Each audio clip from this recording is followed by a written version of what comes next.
No, my computer's gonna shit out on me. Sorry about that. Welcome to Sharpen the Axe. Explore the bleeding edge of guitar and bass gear. Discover a sound uniquely your own and cut through the noise. With your hosts, Eric Lucero and Paul Berezetsky. Hey guys, this is Eric Lucero. And Paul Berezetsky. Of Sharpen the Axe on EnterTalk Radio, sponsored by Pitbull Audio. And on today's episode, we are bringing you one of our newest brands we just started carrying, wren-amp-cuff Creations. And we have with us, actually, Matt Holl himself of wren-amp-cuff. How's it going, Matt? It's going good. And thank you very much for joining us. And sorry about all the delays and such and getting this up and running. But could you start by giving us a little bit of the history of wren-amp-cuff? Yeah, we were started like 2008, and I mean, you know, at first it wasn't really, you know, it'd be stretching it to call it a company, but you know, it was just me building in the backyard and throwing stuff up on eBay and hoping somebody would buy it.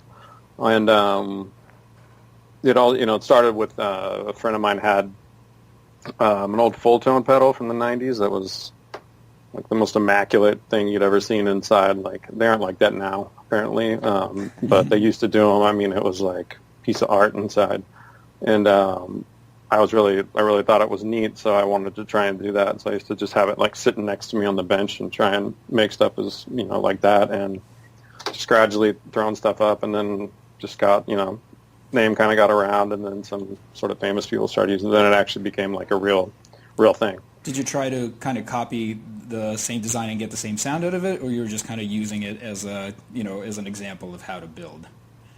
Oh, both. I mean, that one it was an Octafuzz, and you know, I wasn't like the actual sound of it wasn't my thing, only because the kind of music I played at the time, it just wasn't something you'd throw an Octafuzz into. Mm-hmm. But it was looking at it, you know, and just the whole thing of it, you know. I mean, just that it was like a step above, you know, what you just go by in a regular store. It was a lot harder to find boutique pedals then, too. I mean, you know, you guys know, only even like 10 years ago, stuff like that. I mean, it was a way different world, you know, as far as pedals go. Right. But the first one that I actually started selling was a Way Huge one. It was when Way Huge wasn't around. You know, they had kind of gone under, and I made a Swollen Pickle, and it took me a long time, so I kept making them. I made a bunch of them. They didn't really, they kind of sort of sounded like it, but I couldn't really get it because it uses this oddball chip inside, and I went through all these chips, and I finally thought I got it, you know. And it's funny side story is that I met him recently, and I was like, yeah, I went through all these chips and blah, blah, blah, blah, blah to try and find it. He's like, no, I just used this one. It was the first one I had started with, but there was no magic to it or anything, because he sanded off the little ID on there and everything. And I was like, I swear, man, it didn't sound like it to me. So. And that was that's George Tripp's, right? The original Way Huge guy. And yes. Was that the Pickle Pie, the first one back then? It was, yeah. Yeah. As soon as he came back with Dunlop, because I used to make a Red Llama one too, and as soon as he came back, I just stopped. You know, because I was like, "What? People can buy the real one." And it was also just weird. I didn't want to, you know, because I just figured it was a good time. I had other designs I wanted to do, so I stopped. But yeah, to answer your question, yes, it was our Swollen Pickle, or our Pickle Pie. Right on. Now, a lot of your circuits are built around the classic Muff, you know, something you can't really get around. But where did the focus on fuzz come from for you, as opposed to just going for, you know, straight, you know, drive circuits or delays or any of that? You know, I mean, to be honest, it wasn't even so much a tone or a sound thing. It became this sort of weird quest where I was basically like, you know, I'd go online and like you'd see what people had on their websites, what they were advertising or whatever, and then you'd go on like the forums and see everybody talking shit about everybody. Yeah. And I'm sorry, am I allowed to cuss on you? Oh yeah, go ahead. Yeah. And you know, and I saw a lot of people that they would say this or that fuzz, and they wouldn't acknowledge what it was, even though everybody knew it was a big muff. And so I kind of thought I'm going to take the polar opposite approach, and I'm going to I couldn't really use the words Big Muff legally and all that stuff. But I'm going to, try and copy a circuit like exactly, like instead of just looking at a scam online, like get a hold of the old one because they're so inconsistent. So I would get a hold of one good one and say I'm going to copy that, and right down to like not just looking at the values in the pedal, but pulling them apart. And I actually wrecked a couple vintage pedals doing that, but and measuring everything out. And it became more of a quest to like sit there and drive myself insane, like A-Bing the pedals, and then be like, I got it, and then come back 2 days later and be like, oh, my ears were fried. I don't really have it. Yeah. So it sounds like it was a lot of quest to find the nuances, between a Ram's Head, a Civil War, whatever version. But you were trying to really learn the little specifics and nuances between the different versions and what made each of them special. Yeah, I mean the tall fonts, that was our, we had the Pickle Pie B that was sort of big, but the tall font, this guy Scott from Weezer, he's the bass player in Weezer. He hit me up through this guy Juan already, and he said I always use this tall font that he has. It was kind of falling apart, but he's like, I've been wanting to get that sound, so I was like, well, try ours. And the thing, and him and a lot of other bass players were using, the thing I finally figured out was that it was another one that was kind of the opposite of what everybody wants out of those, or wants, when they think of Big Muff. It had super low gain. The output was kind of crappy on it. Like you had to almost dime it to get it to be a little bit louder than line level. And it was just a weird pedal. Like when you heard it just sort of on its own, it was like, it's pretty cool. But then in a live setting, it was one that like it would cut through, and you could actually hear it. I always thought of it as kind of like a working man's muff, especially with bass, but I mean guitar too.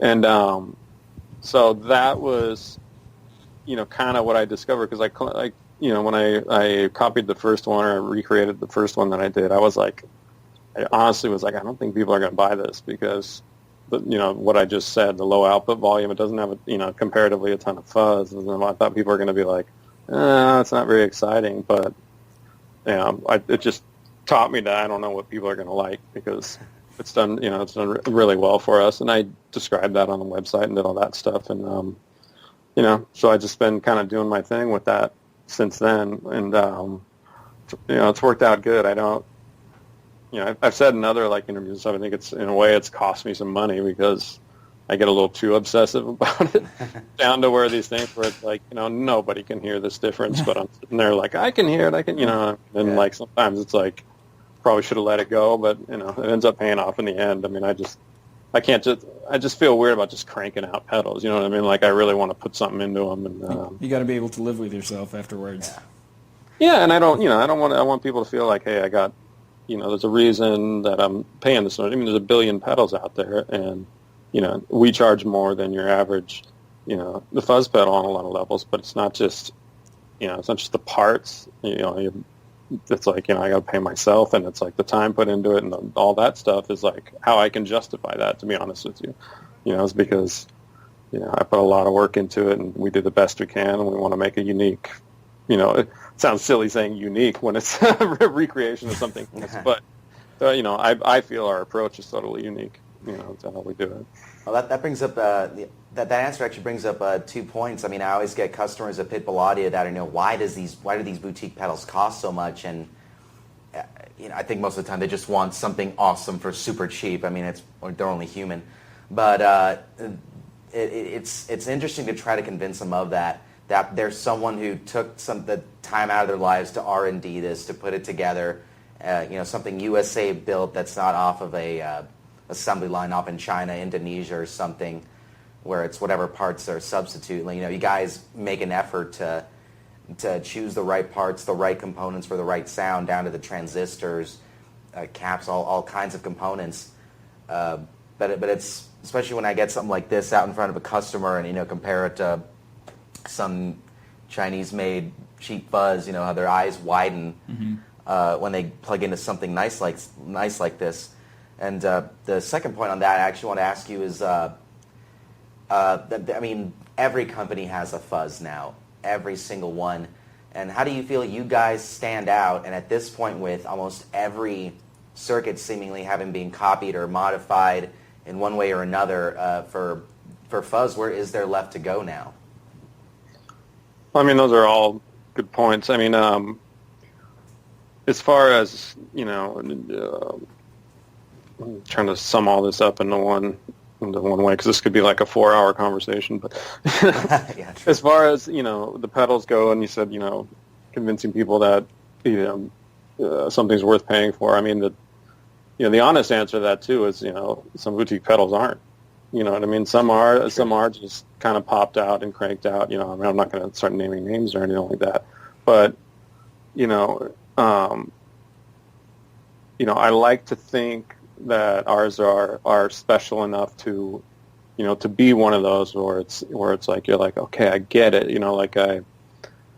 When you read online about our pedals and stuff, like I've made like super lengthy descriptions because I want people to understand this is what you're paying for. It wasn't just like I was like, big muffs are cool, I'm going to make this one,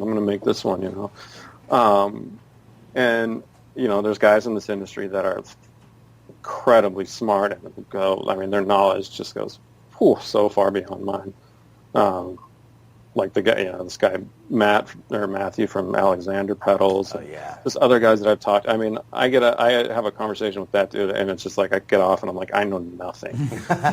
It's just so like on another level. But it's it's one of those things, like you said. It's really like just putting your heart into it and doing that, and people can tell too. You can tell when you look at something, like somebody really, is this all about just like the artwork, or is it really about, the pedal, or are they lucky enough to have both? You know what I mean? And, the funniest one to me is always like, well, I could make this out of, this handful of parts or this handful of parts. And it's like, yeah, you could. I mean, you could, do those. But this guy, I almost forget I think it's Philippe is how you say his name, but at Caroline.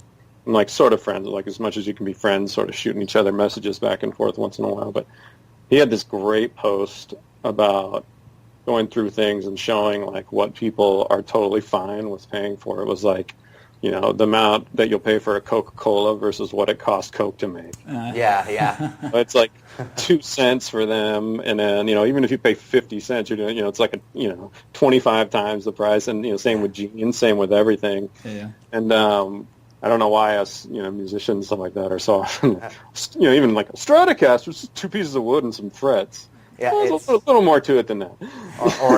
Or you hear some old timers once in a while go, that cost $250 when I bought it in 19 whatever. And like, just for inflation, that was still a $2,000 guitar then, in rough equivalents. Yeah.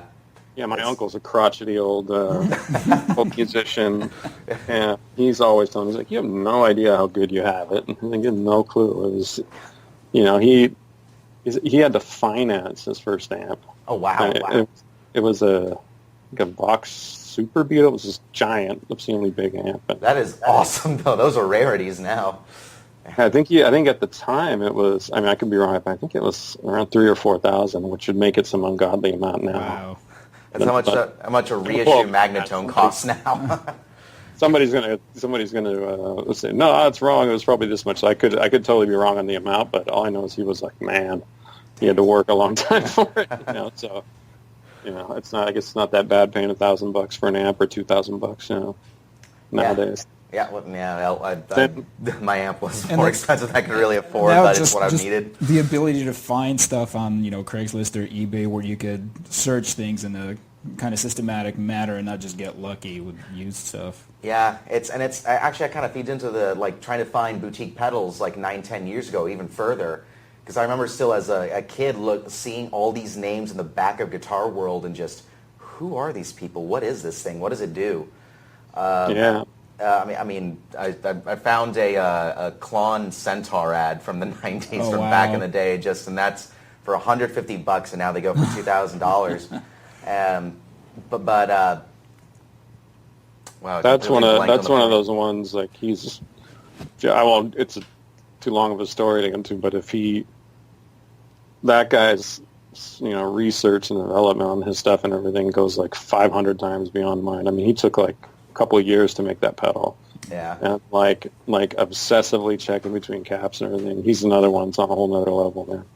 Yeah, the story's about Bill Finnegan, who is the creator of the Klon Centaur, and Alexander Dumble I forgot the Kenneth, the guy who made Trainwreck amps. And you're talking about some of these engineers, like the guy from Alexander Pedals, they make unique stuff that's legendary, just for that attention to detail. Just pretty crazy. If I could ask you... Yeah, I kind of lost your other questions. I started... I'm talking in circles. It's all good. I think I might have confused my own self on that. But you mentioned Juan Alderete earlier, and you guys have some insane names playing your stuff, which is how I found out about you guys years ago. Jay Mascis used you guys, Juan, guys in Boris. So who is out there playing... your gear right now? To correct that, Boris doesn't use. Oh, they don't? Okay. No. We did the White Elk. It was inspired by them using it because I have a distributor in Japan, and he was like, "Hey, you should do a version of this." So when we talk about it, when I think it's the way I described it online. It's it just basically says they we like their sound and everything. Wanted to try and you can't even find those things to buy them barely. The Elks, the original ones. So. But just to correct that, but yeah, I just got lucky, friend of a friend with the Jay Mascis thing, and even he, you could say Jay Mascis plays our pedals, but it's like that guy's switching up his board all the time. Yeah. It's like he could have something on his board, and then 2 months later, it's like a whole different setup. So I think he has. I don't know for sure, but I've seen at least a picture or two with the box of board in there. But yeah, it's. A buddy of mine sometimes does guitar tech for him or front of house sound, and I always enjoy seeing the constantly changing board. But if I may ask, I saw on your Instagram, you guys, one of his fuzzes was at your place. Could you give any details about what that was, or is that something in hush? Yeah, I can just say we're trying to work something out with his, and then that's all I'll go into with that, but. And he also had something I was fixing. There's two parts to that. But yeah, it was neat. It was neat having it here. I wish I could go into more detail. That's all good. No worries. I'm sure you can put it together. What I'm trying to make happen. Right on. But I got to do. He was a couple of years ago. He was doing some like private party marshal thing, and it was pretty slick because I got to go down his. Let me see how I can make this not a long story. He was coming into town for like 2 nights, didn't have any of his gear, and his manager hit me up, who I'd kind of known a little bit, was like, "Can you bring a pedal for Jay?" And I was like, "I'll bring him aboard if he wants. I'll have it ready to go." I just plugged it in, and so I brought it down there, and I got to see Dinosaur Jr. in it was like a backyard pretty much. Wow, the loudest backyard show ever. Oh God, you have no idea. I love that. But somehow, he stands in front of the amps, and there's it's not feeding back all over the place. It's not, and he has 4 pedals on at once. I don't know how the dude does it, but somehow it's still you can still hear that it's a guitar, but but it's deafeningly loud. Yeah, he really is a wizard of sorts, especially on that fuzz side. And for those listening and for any potential customers, you guys just don't just make fuzz pedals, even though that's all we have here. You guys have the Sonder as well, which is analog tremolo, vibrato chorus. You guys have a Germanium compressor as well. And you guys have any other non-fuzz designs?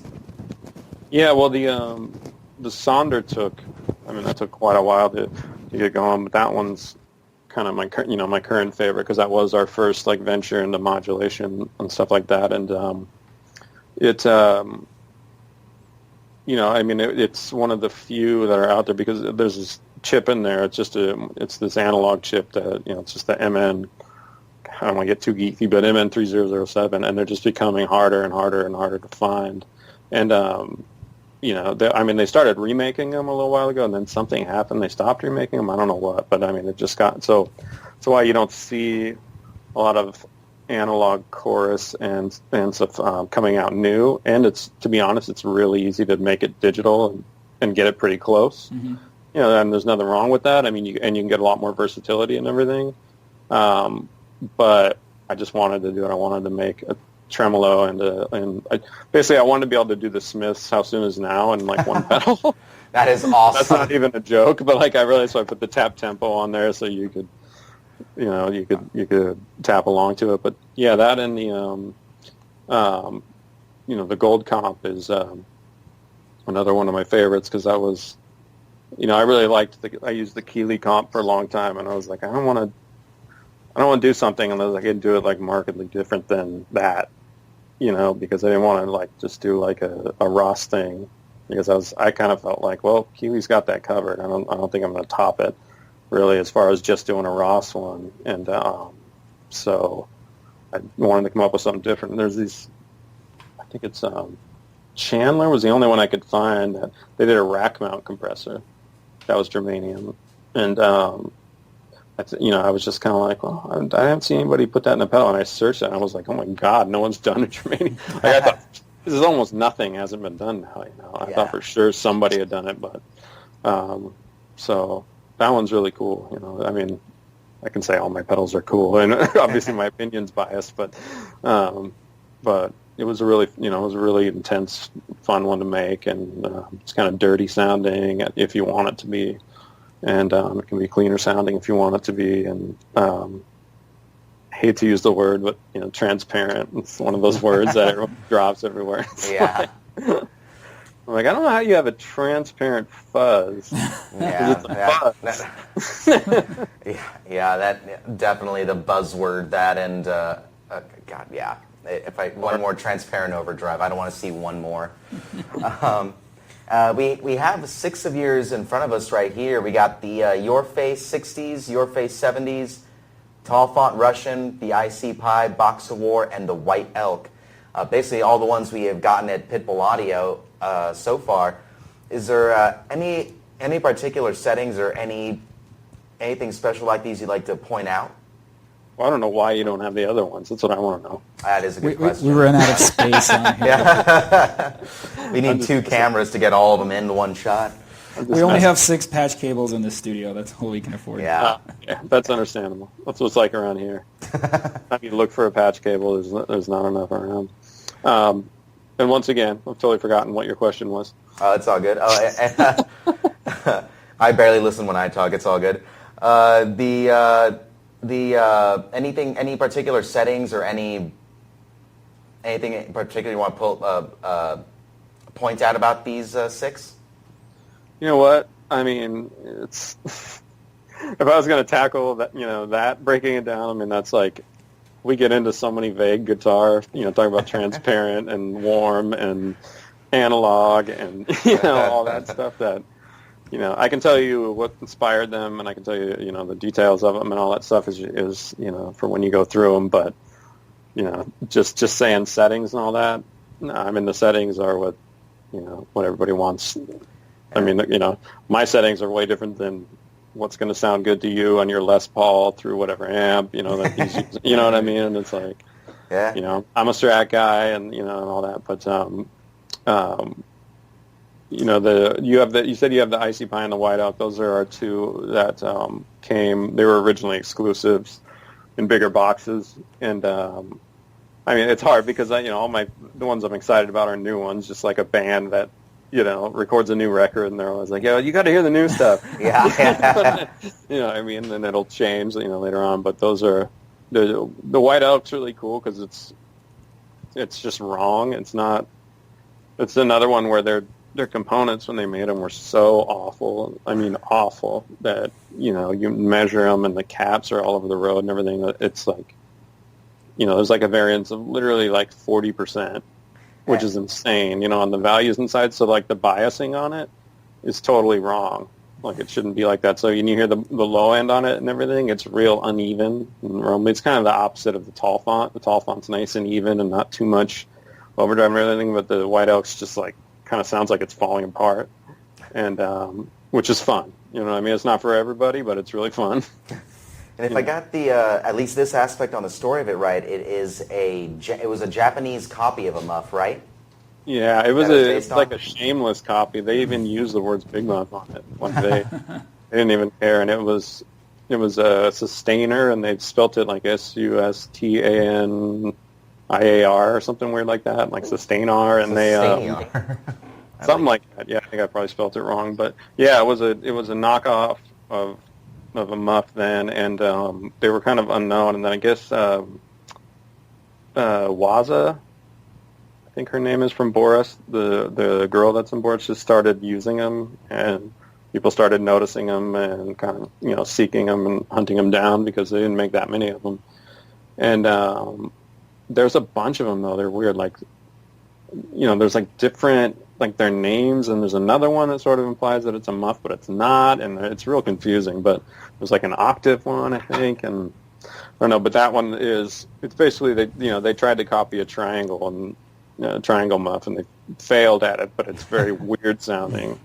I mean the one that I had here and was working on, I had two of them here. One of them, I mean, it was so, you just turned it on, it was just like your amp, even if you just had the volume down. I mean, it was crazy noise. That was something to tackle. I was trying to make it all funky without that crazy noise. But yeah, that's what that one is. And then the IC Pi was a Chicago music exclusive that we did in the original Box of War size enclosure. And we did that for, I think it was a year was our commitment to them. And then, we put it in the smaller box because we kept having everybody asking us, when are you going to make it? When are you going to make it available to everybody else and all that? And plus people like the smaller size, so.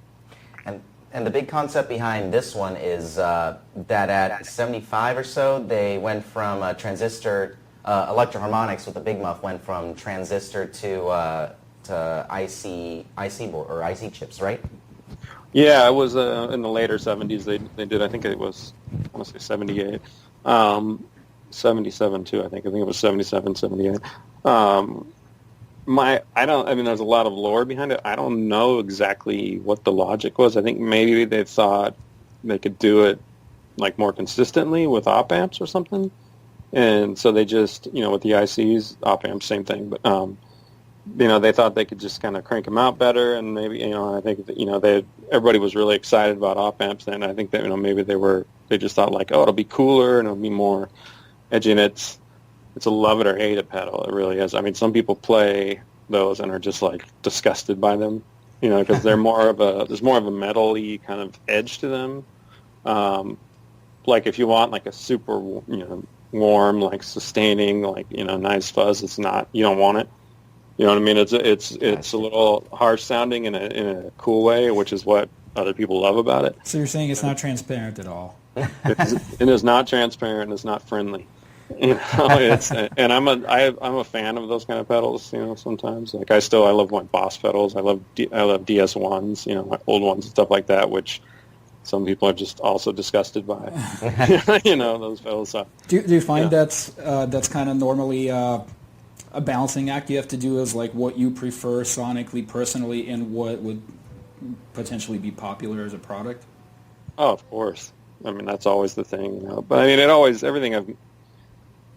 I usually won't tackle it, obviously, if it's something that that I'm not excited about. But, getting it from a working prototype to something that I'm into is the hard part.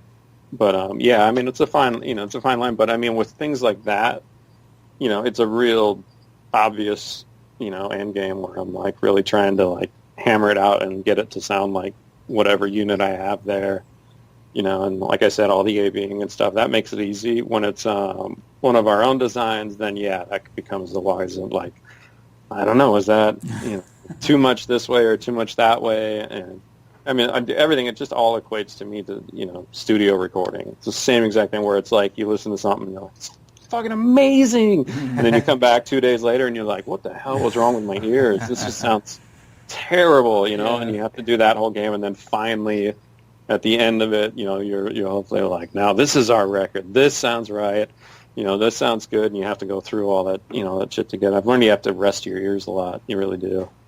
So, something can just sound really great and you get ear fatigue and all that, but yeah, I mean, what you said is exactly it. You have to walk a line sometimes with it. But and sometimes I just don't care. I just want it to be what I like, and that's it. And I just hope everyone else will too. I got to imagine you guys every once in a while get just floods of emails from customers just wanting this, that, and the other thing. So it must be hard to want to give in to what they want, but then stand on your own ground on some respects, and like, nah, I can't do it that way. Yeah, I mean, as far as the hardest ones with emails are like, I want to get this warm tone with this smooth sound, and it's like, I have to be like, look, I'm not trying to be a jerk, but like, you got to just read all the descriptions on the site and look at YouTube, and there's nothing that I could type into this email that's going to describe it all better than like looking at all the demos online and looking at all that kind of stuff. But yeah, and then you got to, the one that I get a lot of times with the muffs is, it would be cool if you added this switch and that switch and then this. And, my thought on that is always like, there's tons of guys out there that do that if that's what you want. Like the whole point of ours, and there's nothing wrong with that. Some of them are very, very cool. If you're coming to wren-and-cuff for stuff, it's like you're getting it like it's kind of a muff purist thing. You know what I mean? And it's like, so I feel like once you start adding a lot of switches and stuff, then it's just a cool distortion pedal. It's not really a muff anymore because, to make a muff, it's like it's got to have a nice, nice sharp mid scoop in it, and it's got to just have that real like sort of burly sound to it that it has, and but you can make a really cool distortion pedal based on that circuit and add a lot of options. I mean, it's so easy to just add a zillion options to it. So, but that's the one I get more than anything is that. Why don't you add this switch? Why don't you add that switch? Yeah, I'm like, well, because I don't want to. I mean, because it's kind of not the point. Right on. And I'm just like, the way my brain works, if I have too many options, like on a pedal board, I can't do it, man. It'll just drive me insane. That's I'll go nuts. That could get distracting. Yeah, I got to strip it down, like on my own board. I got to strip it down to like maybe 5 or 6 pedals at the most, because I just have to make myself do it. Because I won't even practice. I'll just sit there and fuck with them all night. There is such thing as equipment discipline, though, I guess, I can use some of that. Right? I need to pare down my board. Well, Matt, thank you very, very much for joining us for this interview. We appreciate it. Thanks for inviting me.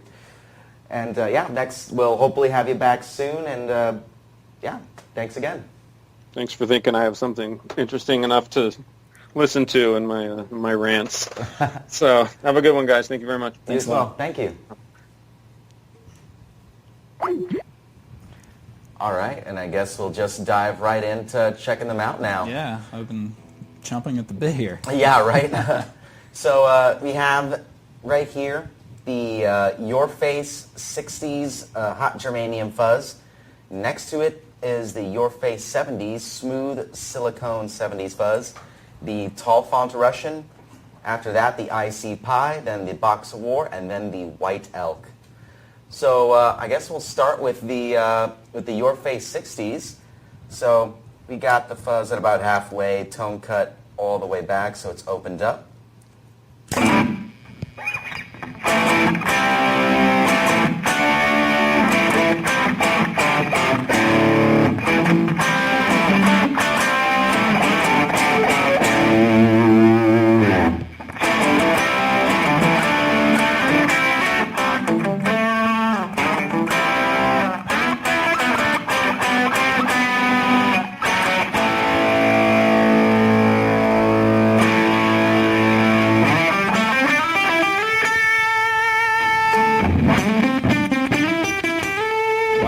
Nice. Pickup it got really I got him.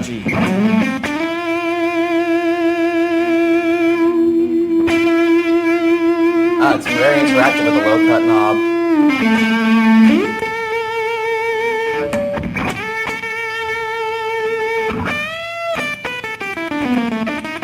Almost glitching it out. Yeah, I like that dying battery sort of sound on it. Yeah. That's cool. Almost like a kill switch. Alright, go ahead, I'm hogging it. I'm on my bridge pickup of my EGC with P90s.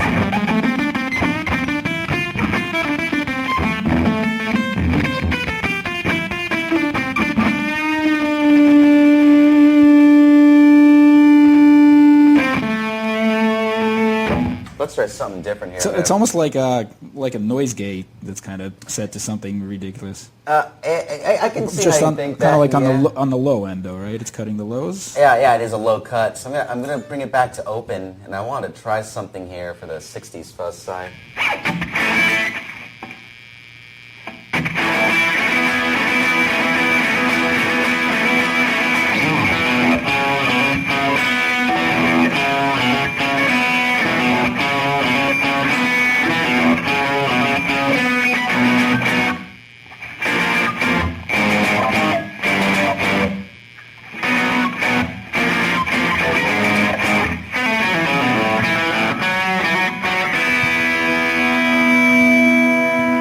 I actually like it. It does have there is a nice familiarity in the old '60s fuzz faces. I mean, ubiquitous. I think most of us have owned one or a variant at some point.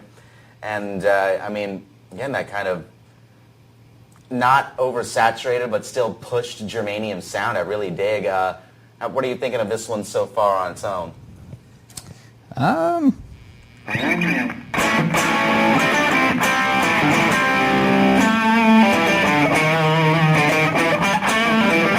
Pretty cool. Right? Raunchy, yeah, like you said, not super saturated like a pie. Yeah, which we'll get to down the line. So that's pretty neat. You want to go to a good vintage sound, something that's again one of the things that's nice about Matt's designs in wren-and-cuff is vintage designs that are more reliable now than the than the weird variants and boxes you got back then. I used to have I think I had one muff that I loved the tone, but it was so noisy. Yeah. It was just not functional in a real life setting. Yeah, unless you put a noise gate behind it, which can really cut you bad in some places. It can be a bit difficult. Now we move down the line just a little bit, just one. This here is the Your Face silicone instead of germanium transistors. So that's pretty driven as it is. Wow. Rolled back my volume a little. That was just you on clean, just all the way up. Yeah, that guitar is like it's hot. It's Yeah, just monstrous. And it just punches. We're playing through my Mesa Boogie F50 amp. That's very, very clean amp normally. I don't know why I'm getting so much distortion. And we're on the you're on your clean channel, right? Yeah, on the clean channel. I can never get it to do that with any of my guitars. So there's a relatively clean.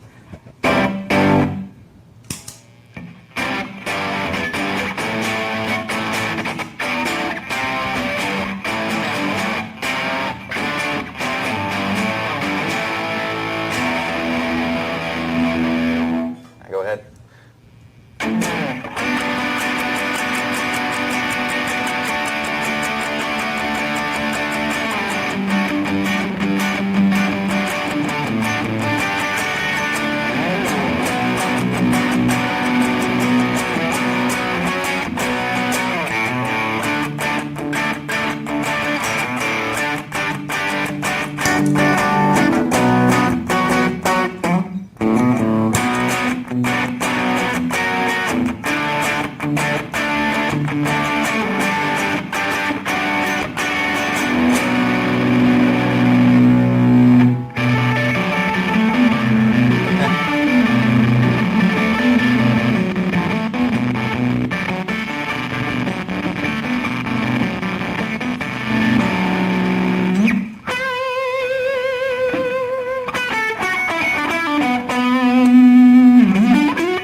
That's again a little bit more piercing, a little bit more focus than the Germanium fuzz. Kind of cool on the lead part.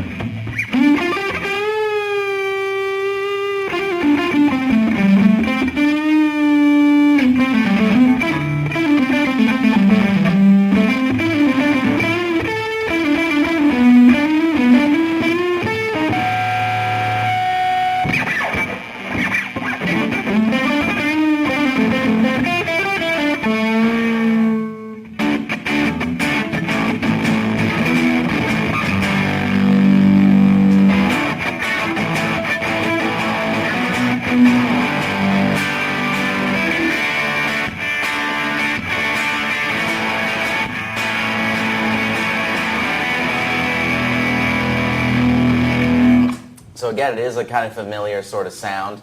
Yeah, another good kind of classic fuzz. Yeah. Well replicated and well done by Matt and crew over at wren-amp-cuff Creations. Yeah, so we jump to the next one then? Sure. So let's hear your clean. And this here, starting at noon on tone and distortion. Oh, and real quick, both the Your Faces before have 3 controls each, volume, fuzz, and low cut. We go to the tall font Russian now. It's volume, distortion, and tone. We just heard your cleans, I believe. Now let's turn her on.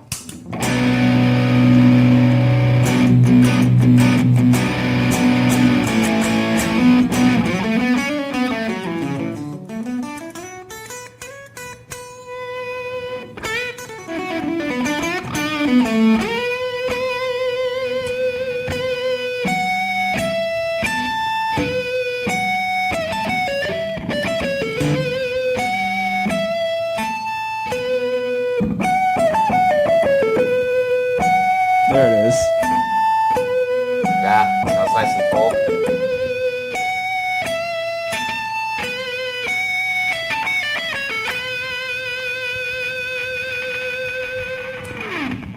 It gets a bit unexpectedly thin, but in a nice, good cutting way at the top of the tone there.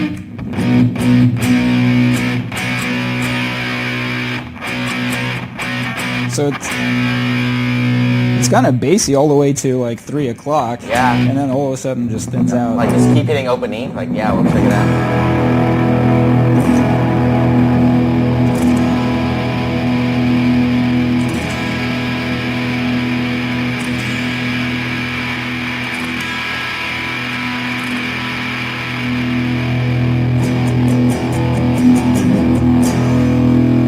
It's really dark down there. Yeah, you can, yeah. And it's, let's see if I can do drop D real quick. Good for doomy stuff.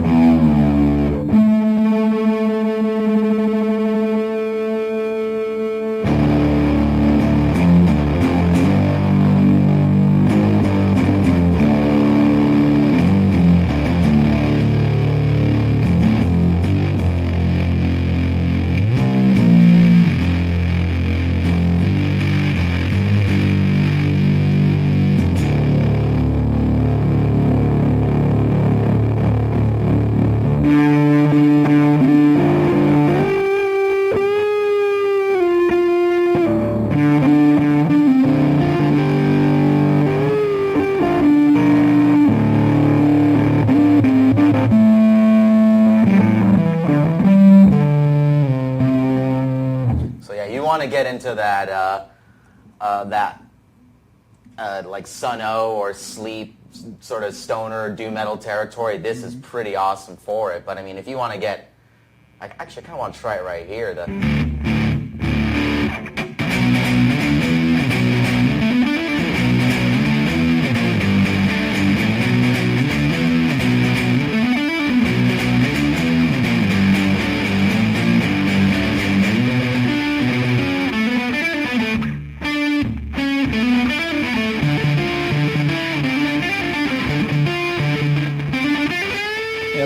That seems to be like the most balanced spot on that tone control. Is about, what is it, 2 o'clock, 2:30? Yeah, and it's from the first big muffs that I encountered were a lot of the sub-tech, which is pretty much trying to be the sub-tech big muff. Were a lot of the first ones that I remember, because I remember as a kid they were just starting to reissue those, and you were getting them in the, they were still selling them in the, oh, thank you. That's co-host service right there. Passes the only other gravity pick in the room right to you. What you like? Yeah, it's you're a good co-host. But yeah, it was a lot of the Sovtech pies that they were reissuing. They were still selling them in the wooden boxes with the hay. Yeah. So this is the sound that feels at home to me.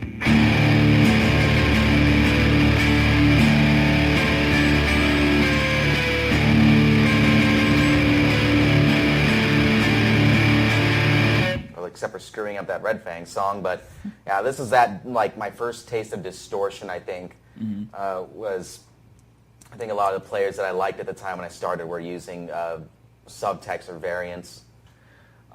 First taste of distortion, like that was your first distortion pedal that you owned? No, I didn't own that one at first. That was one of the first ones I tried at La Jolla Music Shop where I was taking lessons. No wonder you're on. such a pedal snob. My first distortion was like this DOD hot pink mess thing from the 80s. Yeah, I know the one you're talking about too. You Yeah, do? the shred something. Yeah. I've seen them a couple times. There's a neon green or neon pink, a neon yellowish I had the highlighter neon color pink one. And those DODs are awesome to collect and scavenge for on eBay or pawn shops. I know a dude around here in San Diego that mods a lot of old DOD stuff. Oh, really? Yeah. Okay, yeah, I need to meet this person. I probably got a couple projects for them. For sure.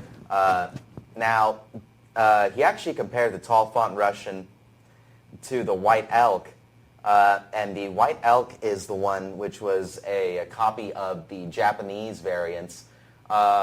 This is one of my favorites that I picked up when these first came in. I had tried the Box of War, Tall Font, and the Pickle Pies and Super Fat Fucks from wren-amp-cuff before we got them at Pitbull Audio. But this is one of the ones I had not tried. Of course. Oh, you haven't tried it? I tried it when it came into Pitbull Audio. Okay. But this is the first one I picked up and tried. Now, he was comparing it to here. Because Matt was saying that one is just all wrong. Yeah. So, of course, you gravitate towards that one. Absolutely, yeah. Well, let's see what you think of it. I'm going to roll my volume down. Let's hear your clean. And this is a distortion and tone at noon.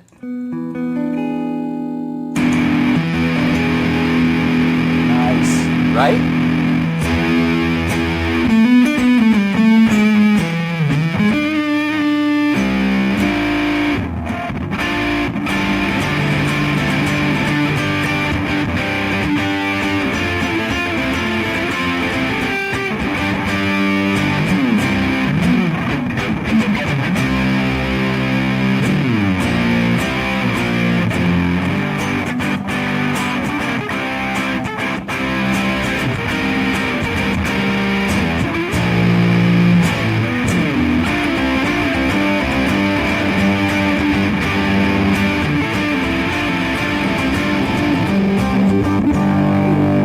Lo-fi. Keep going.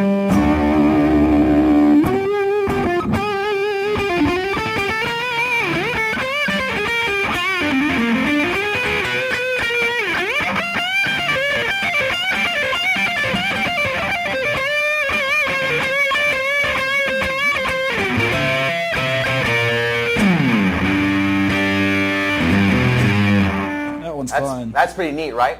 So there's another famous fuzz box, the Interfax harmonic percolator that Steve Albini's famous for using it, but it had a different sound because instead of even order harmonics, it did odd order harmonics, which I might have that vice versa. It might have been instead of even order or instead of odds as even.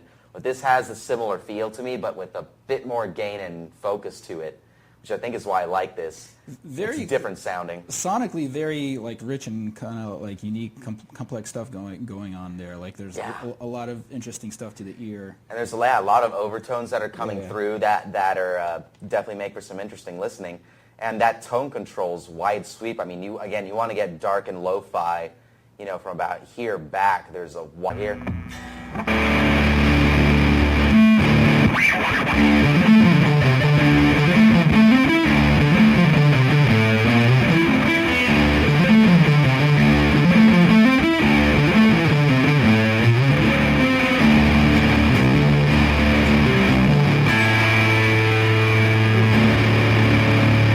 What was that chord you just hit? Oh.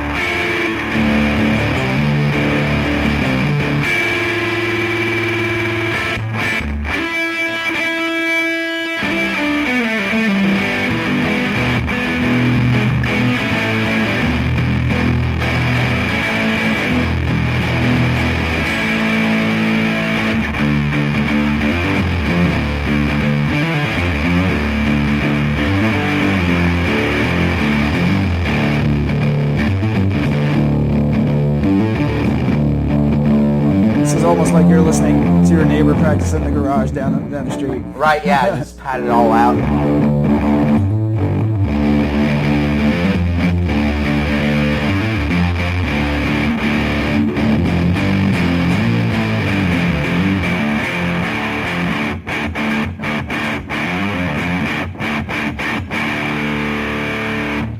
let's do. Wow, that was all the way down. That's all the way down. That's. I can't tell if that's the pedal or your crazy guitar. Oh yeah, I'll turn mine down. So that's distortion all the way down. It's still very, very raunchy. Which is pretty neat. I mean, it means that, it's a distortion pedal. There is no clean ground like there kind of was with these two. Mm-hmm. Now let's match just, tone noon, distortion, little past noon, and see if we can hear some of the similarities between these two. So you go ahead and play.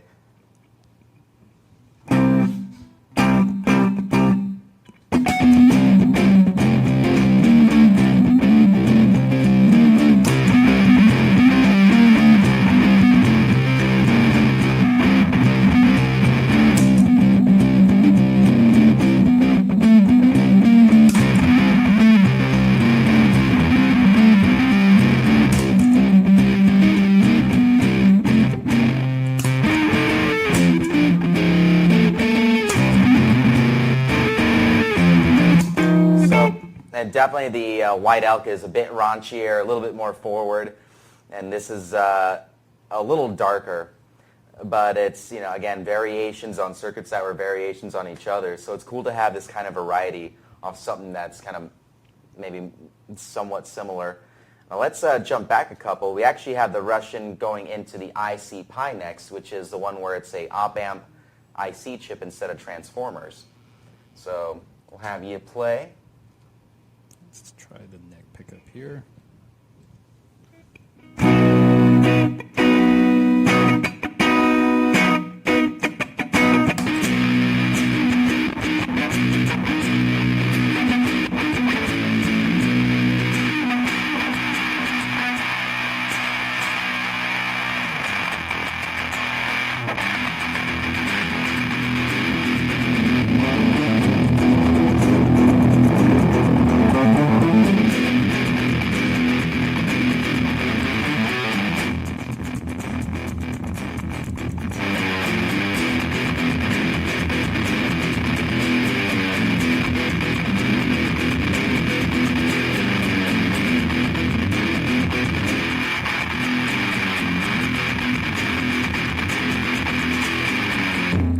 I think I just made up like a shitty Metallica song.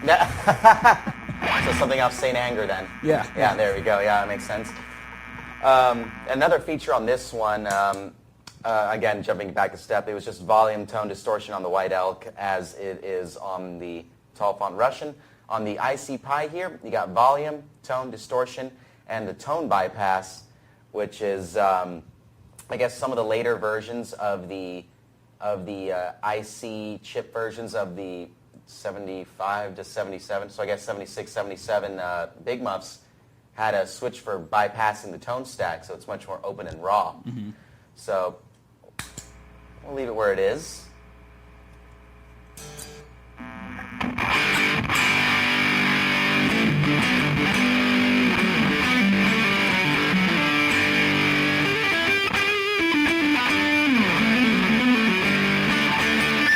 And here it is with the tone bypass.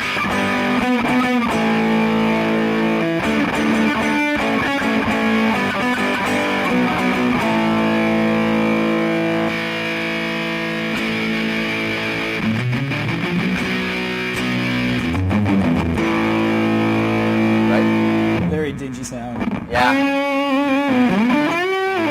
Yeah, very earthy and rough.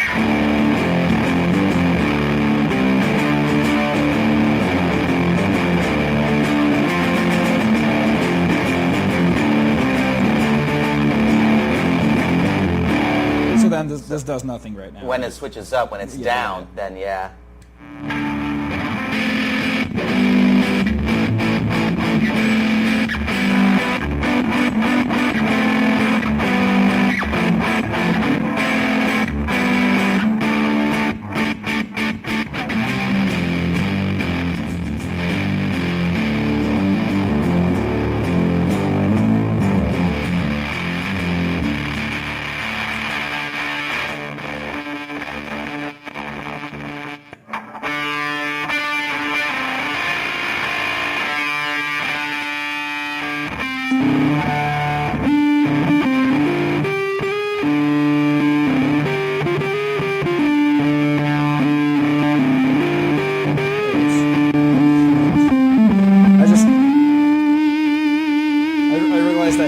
bypass and I was still tweaking with the tone Oh. like an idiot.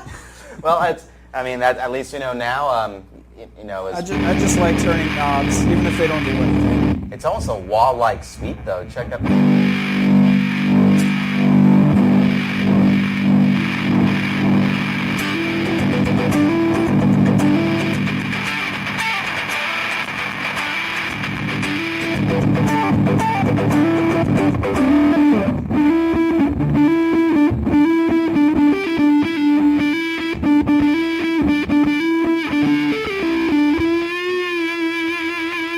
That's kind of cool that it has such a wide, exaggerated frequency on there. Mm-hmm. But that's, again, you're looking for that unique, not your normal muff sound. That is a cool version.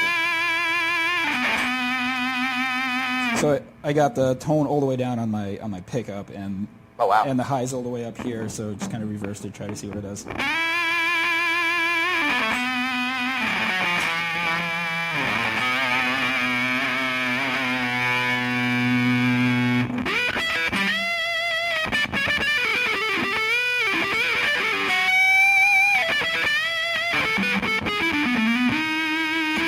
Nice. I actually like that. It's throaty. Yeah. Yeah, tone down Tone down on your here guitar. and way up on there. Yeah, that's a great combination. I dig that. A couple minutes left. Let's jump to the last one, which is the Box of War, which Good is name. a build on the Civil War Big Muff. I forgot what year, but it had two different colored fonts on it. But yeah, let's hear your cleans.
It's definitely I can't quite put my finger on how to describe the sound on this one, but I definitely like what I'm hearing with it. Something a bit different. Sorry about the tuning, guys. Going between top D and normal.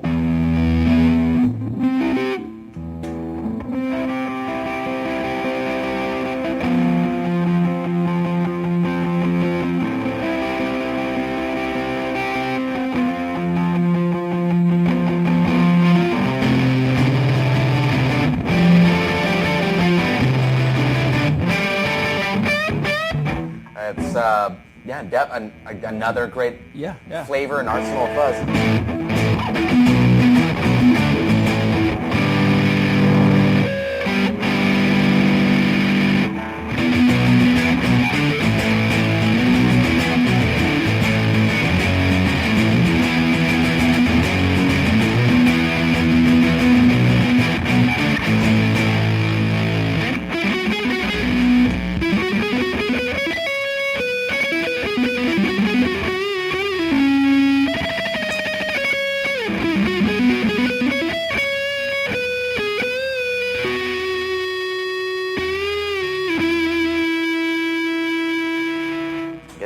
Sustain that it's known for. Yeah, let's hear it with the semi-hollow.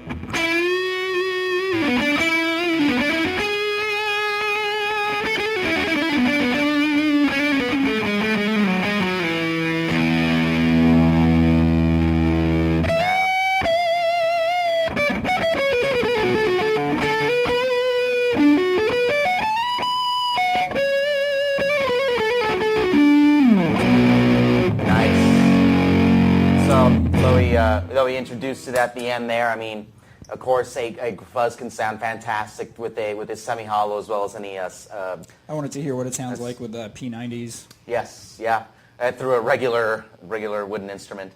But yeah, I hope you guys have enjoyed us going through 6 out of the many pedals available from wren-amp-cuff. They are a great source of